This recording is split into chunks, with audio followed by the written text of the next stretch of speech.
Russia, shortly after the collapse of the Soviet Union.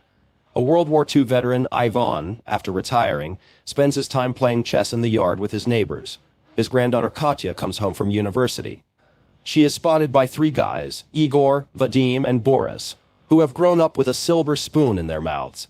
Boris offers to invite her to his place, implying an intimate relationship with her. Vadim points out that he went to the same class as her and knows that she isn't that kind of girl.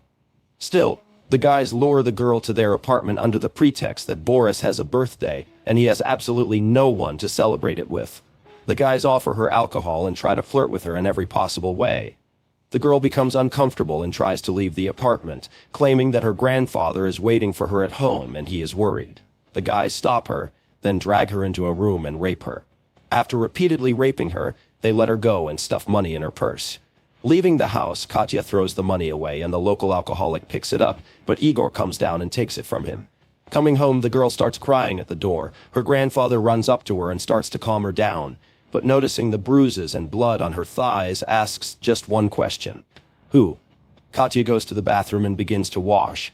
Worried about her granddaughter's psychological state, the grandfather forgives her not to do anything stupid, takes a meat tenderizer hammer and goes to the house across the street to his granddaughter's molesters.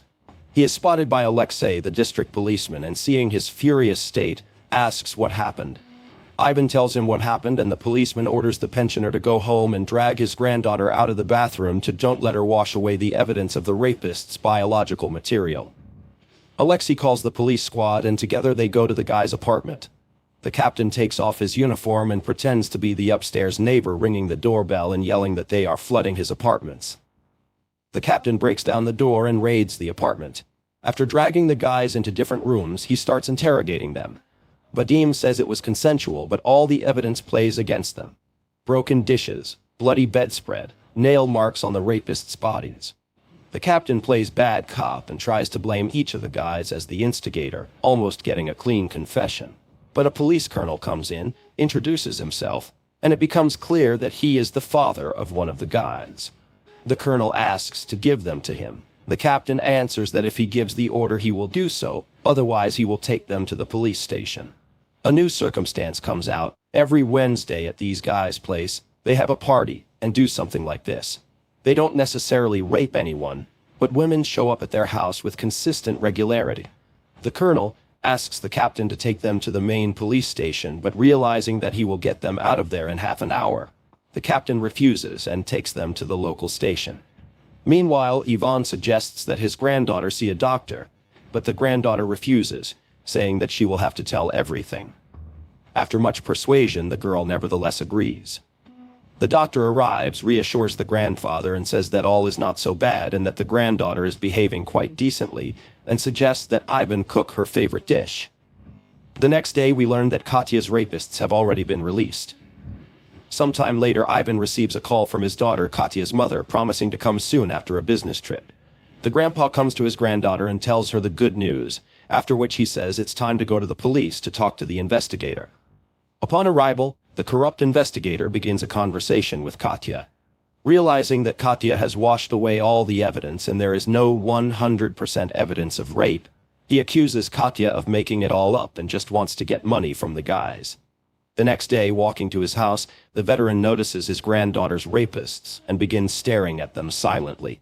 To their question, "What are you looking at?" the grandfather replies that he remembers their faces. When the old man arrives at the prosecutor's office, he tries to get justice, but realizing that corrupt people also sit there, he calls the prosecutor an asshole, slams the door, and leaves. A pensioner goes to the bank to see his friend and tells him that he needs $5,000, offering his parents' house and the land on it in exchange. The banker says that it is too expensive, but Ivan has made inquiries beforehand and knows that an expressway will be built here in 6 months, and this area can be sold for 3 times the price. The banker agrees to his price. When Katya comes home, she tells her grandfather that a colonel came to visit her and brought her money. Ivan, furious, grabs the money, then goes to the colonel's apartment and throws it in his face. The next day, Katya tells Grandpa that his friend from the neighboring house came and left her keys with them. She goes to the countryside and asks them to feed the parrot and water the flowers. Upon entering his friend's apartment, Ivan notices that one window has a very good view of the balcony of his granddaughter's molesters. The next morning, the veteran takes his gardening tools with him and goes to the capital. Arriving at the local market, Ivan examines the local assortment of weapons but finds nothing but traumatic weapons. Deciding to take a little snack, one of the salesmen comes up to the veteran and asks if he was interested in the rifle. The man in military uniform inquires what exactly Grandpa wants. Ivan says that he needs a rifle with telescopic sight and 24 cartridges. The soldier, realizing he will be taking revenge on someone, says that the amount he is willing to pay for the rifle will buy anyone. The Ivan replies that they were all bought a long time ago. Once in the car, Ivan is blindfolded so that he will not remember the way to the place of their deal. Arriving at the military unit, the old man buys a sniper rifle with a silencer and a dozen regular and incendiary cartridges. After doing a little target practice, the military notes the old man's incredible skills. Back home, the Ivan quickly hides the rifle and notices that his daughter has arrived with yet another suitor, this time half her age. When she learns that Ivan has sold their house, she demands money from him, to which the old man says that he no longer has any. Then Katya's mother says she will go to the colonel and demand the money from him. The old man, furious, throws his daughter out of the house. Late at night, the old man secretly takes a rifle and takes it to his friend's apartment, to a previously prepared sniper position. The next Wednesday, Ivan goes out into the courtyard and watches a game of chess, trying to arrange an alibi for himself. After noticing the guys arrive, he heads to his position. The old man aims for the heart of one of the bastards, but is distracted by the doorbell. The letter carrier arrives and wants to give the letter to the owner of the apartment, but a neighbor tells him that the owner has left and asks him to give the letter to him to deliver. This time, Ivan aims his rifle scope at Igor's groin area and shoots him as he opens the champagne. Quickly concealing the weapon and picking up the shell casing, the old man R goes down to the courtyard and pretends that nothing happened. An ambulance arrives and one of the guys is taken to the hospital. When the granddaughter comes home, she asks what happened, but the grandfather says he doesn't know. A colonel arrives at the boys' apartment, asks about what happened, and informs them that their friend has become castrated.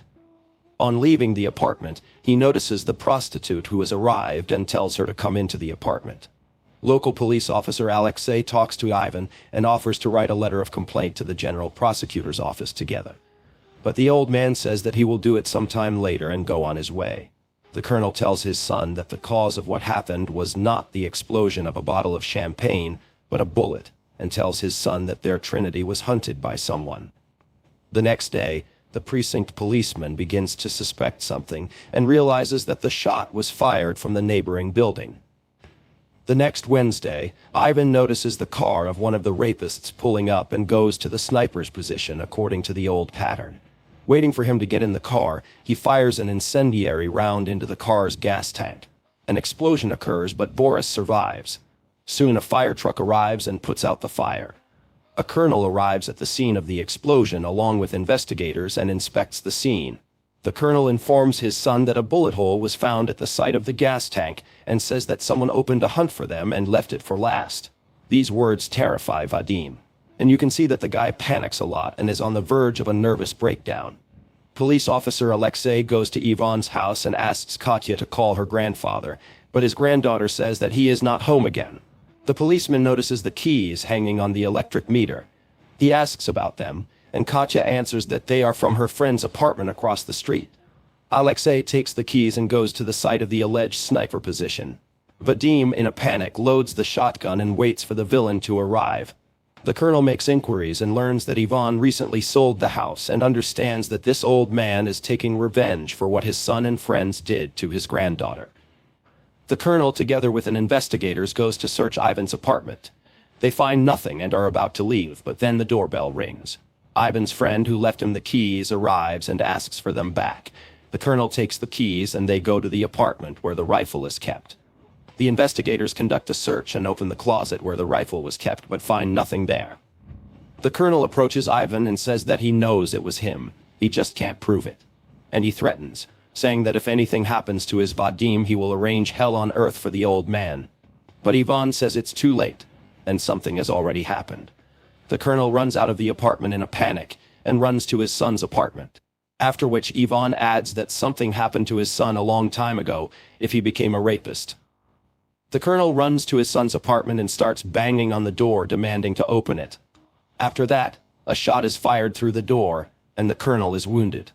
The investigators take the shotgun away from the frightened boy and call an ambulance. Local policeman Alexei stops Ivan and asks him to come to his place. The old man notices his rifle next to Alexei. The policeman takes the weapon from the old man and sends him away. The movie ends with a scene where the Ivan comes home and listens to his granddaughter playing the guitar and singing a beautiful song.